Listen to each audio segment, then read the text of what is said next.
I went to my dentist the other day, and he says, "Okay, Orange Man, open up. Let's see those teeth." What'd you brush your teeth with this Saturday? Colgate?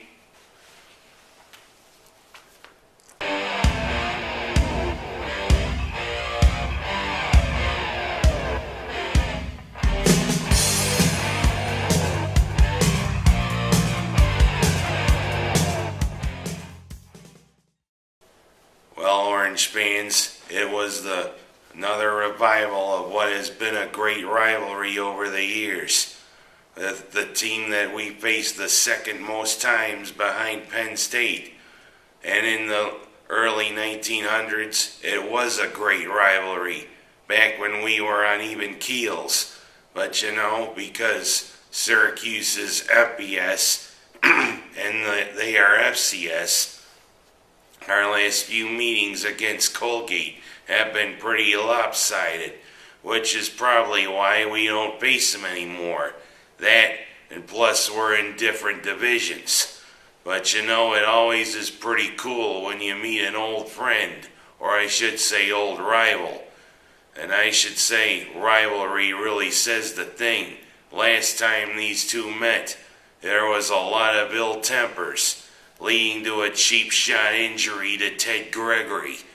But you wondered whether the same thing was going to happen this time. Thankfully, nothing of that sort didn't happen. But I will say this, there was one big misnomer about this rivalry game. What is it with announcers saying, why is time of possession so important? Well, let's just take a look at it Saturday, shall we? Colgate had the ball for 3/4 of the game. 3/4. Especially Mr. Eachus there for Colgate, who showed he's a pretty darn good runner. And all that time, Colgate possessed the ball. You wonder, when a team usually possesses that ball that long, usually they dominate. Not Colgate. All they managed was just 7 points, thanks to a touchdown run by Mr. Eachus. Now you see what the Orange did for the 15 minutes they possessed the ball. What a showing, don't you think? A week after Ryan Nassib sets a school record by throwing 5 touchdown passes against Maine, it was the running game's turn to shine. And what a game by DeLone Ranger Carter. On just 14 carries, 172 yards, including 4 touchdown runs. That's right, 4 touchdown runs. Where was all of that in the past? DeLone Carter, yeah, you really were a breakout star on Saturday. We could have used some of those 4 touchdown games in the past. 'Cause I guess the time of possession didn't matter, as others say it does. I think I'm going to start a chant like Yankee Stadium fans do. Overrated. Overrated.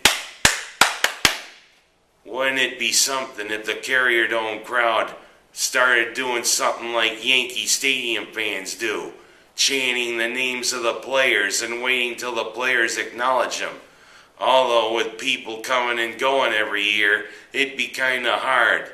Of course, they could start going, Doug Marrone, Doug Marrone, and then he'll go, all right, now get back to cheering.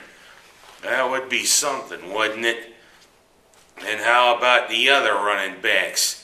Antoine Bailey's Irish Cream, who definitely showed he was the cream of the crop, hauling in the lone touchdown throw that Nassib threw on the day. Nice little catch there, Mr. Bailey. And speaking of running backs, the next generation got involved. And what I mean by next generation, the one who'll take over when Mr. Carter and Mr. Bailey hopefully move on to greener pastures. Prince, Tyson, Gully. Even in garbage time, it was nice to show what this recruit could do, because he is the future at Syracuse running back. everybody thought Avron Collier was going to be the future at Syracuse running back. But apparently academic problems hindered that.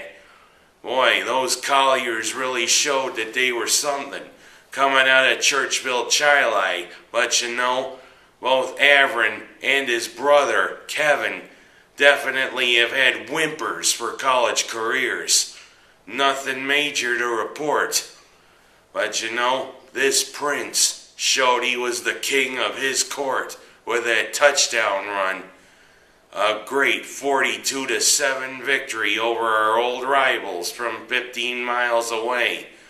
I kind of wonder if this might be an annual thing, although I think the divisional alignments, us being FBS and Colgate being FCS, is going to prevent that.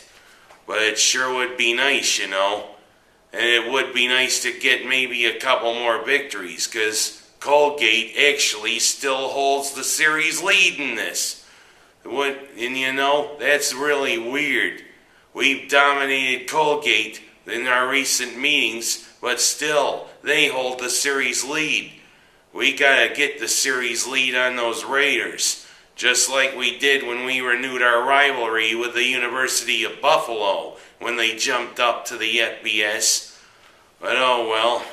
It's time to relish this and relish the fact that we're off to our best start in 7 years. And you know what we get? A well-deserved weekend off. 'Cause you know what comes. It's Big East time, folks. That's right. Time for our 7 games against our rivals from the conference. And the thing is, things are looking a little rosier for the Orange. Because so far, the rest of the Big East teams haven't really shown, maybe with the exception of West Virginia. And you know, it's time we put those Mountaineers back on the peaks. But because you know, Ben Schwartzwalder's trophy is up for grabs whenever we play him. And it sure would be nice to take it back. The Mountaineers have had their way in this rivalry long enough. But first things first. South Florida is next for the Orange, and we have not beaten the Bulls. And you know, to me, that would be a lot of bull. We need to beat them, especially because Skip Holtz is now the coach, the good old son of one of the best college coaches there ever was. Lou Holtz was a take-no-prisoners type coach, and you wouldn't want to mess with him, even if he looked like a librarian.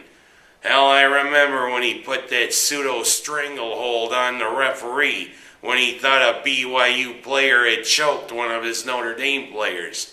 But you know, we gotta show Skip Holtz that we are climbing the ranks and Doug Marrone has got us back on track. We need to beat these Bulls. We need to show the Big East that Syracuse has arrived. I'm Ken Haas. That's my story for this week. And what a win, even if we didn't have to brush our teeth on Saturday. Where did I put that tube of Colgate? I gotta look for it somewhere.